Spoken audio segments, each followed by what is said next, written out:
Yo, what is going on, guys? It is Jonathan back again with the weekly scuffle, and I'm here to talk about David Benavidez versus Canelo Alvarez. This is coming off David Benavidez' master class performance against Demetrius Boo Boo Andrade, and honestly, what hell of a fight it was. The last Showtime pay-per-view, it honestly was a pretty decent card all around. Subriel Matias with a great performance, Jermall Charlo with his comeback against Benavidez Jr., and of course, David Benavidez knocking out, well, TKOing Boo Andrade with the knockdown in the fifth round. Honestly, it was a great fight all throughout, and it just proved what a lot of people have known all along.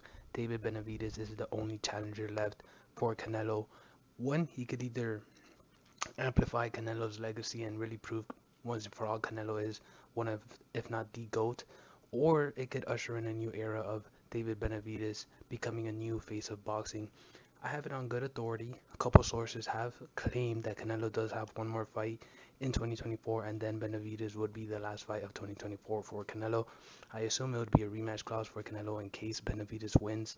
So in that scenario, we would have Benavidez and Canelo late 2024 and early 2025.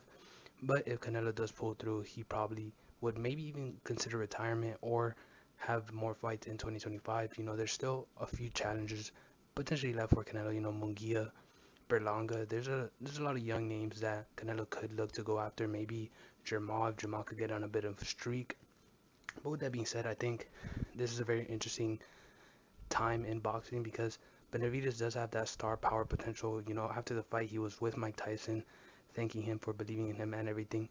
He definitely has a lot of fans, and I think one big fight against someone like Canelo would usher him in into the mainstream audience and really potentially make him the face of boxing. He's only 26 years old, so he definitely has a lot of potential still. Apparently he ballooned up to 190 for this fight against Boo Boo. He could potentially move up to all the way to cruiserweight. I'm not gonna say heavyweight just yet, but David's a big guy. I could definitely see him all the way at cruiserweight. Light heavyweight, he's got some good fights against Dmitry Bivol and Peter Biev. At cruiserweight, cruiserweight isn't the most stacked division. I could definitely see him being competitive there, especially when he reaches his full-grown man strength in his 30s. So with that being said, we'll see how all this plays out. Hopefully, we get this fight next year, preferably earlier. But as long as we get it next year, I think the whole boxing world will be fine with that. With that being said, we'll see what happens next, and see you next time. Peace.